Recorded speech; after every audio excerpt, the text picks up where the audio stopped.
Oliver Daddow, thanks for coming to Cronin. Could you talk to us a bit about how you see media coverage of the EU these days?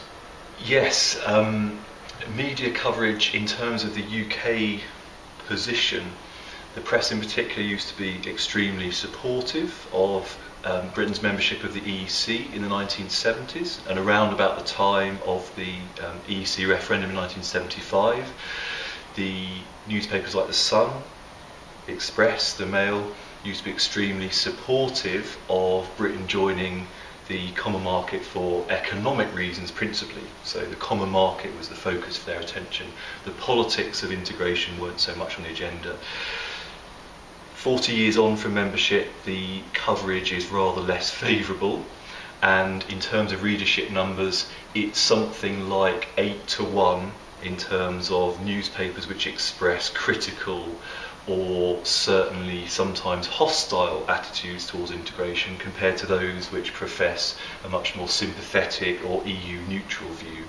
So the key press organs which express scepticism would be The Sun, the Daily Mail, the Daily Express, certain elements of the Times, so the Murdoch press principally, alongside the Barclay brothers and the Telegraph outlets. And then you have on the neutral or pro side, the maybe soft scepticism would be the best way of describing their view, EU critical but not withdrawalist newspapers like The Guardian, The Independent and the Financial Times, who write for a slightly different audience, often focused in the EU itself, so they're engaging with slightly different audiences. So in all, the support for EU membership in the UK has fallen away both in the press, and public opinion has therefore retained a rather negative, hostile attitude towards continued membership, and this may play out in the referendum if there is one in 2017.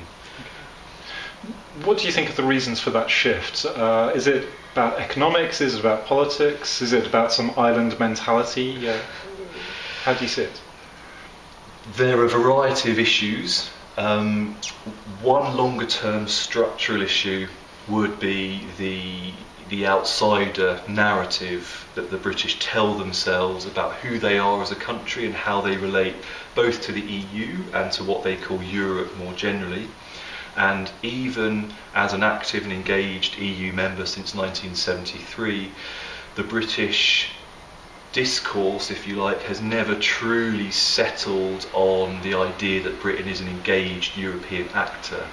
So in many regards, the British press coverage falling away is in some ways a reflection of British political elite never challenging that view of British identity as somehow opposed to or antithetical to a European identity.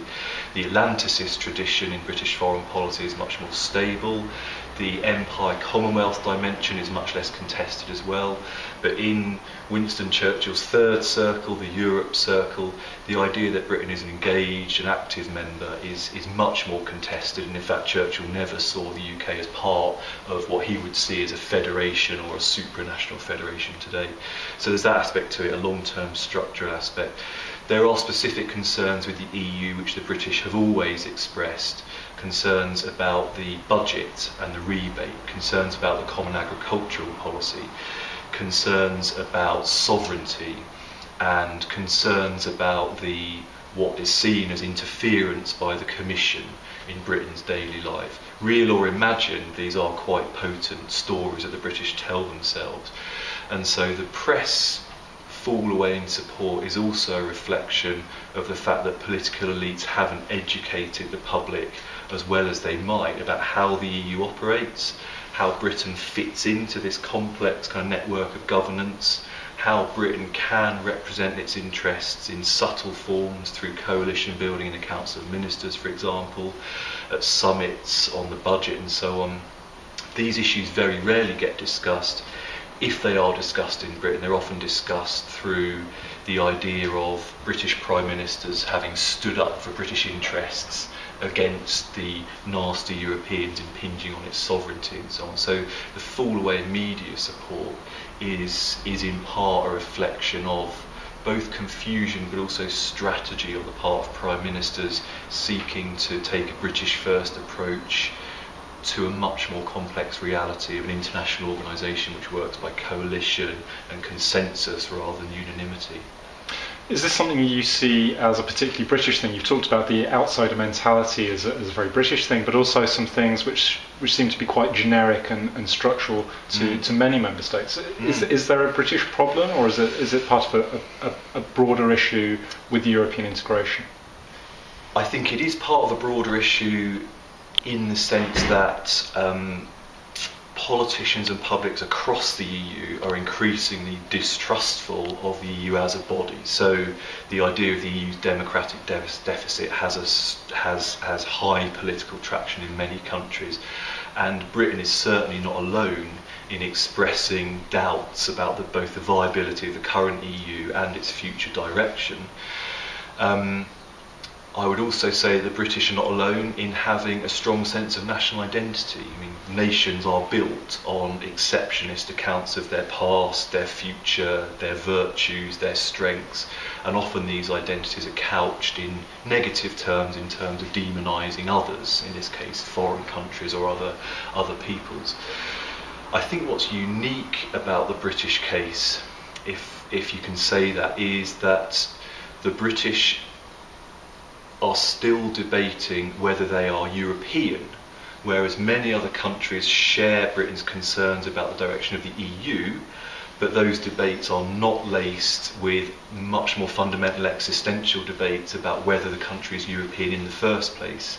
And my view on it is that until the British settle that sense of being European, they won't ever really settle inside the EU. And I think that therefore the British reform proposals and possibility of a renegotiation won't gain the legitimacy that the government wants them to, because they haven't built the coalitions which share Britain's criticisms of the EU, because they're still debating other issues which are germane to the British polity, not a European community. So a brief final question then. Where does this all lead? What future does the UK have in relation to the EU? A vexed future, I think. I would say two things. First of all, a referendum either way, to stay in or to come out, if it's held, will not solve the question, because it won't solve the question of who the British are. British diplomacy has always been actively engaged in the EU, but British politicians can't sell this to a receptive UK audience. So what I would say is there's this paradox where if Britain stays in the EU, it's being faithful to British diplomatic practices. If it withdraws from the EU, it's being faithful to British political discourses. And so whichever one of those two wins will be a really interesting question around about the time of the next Parliament. Okay. Oliver Daddow, thank you very much. Thank you.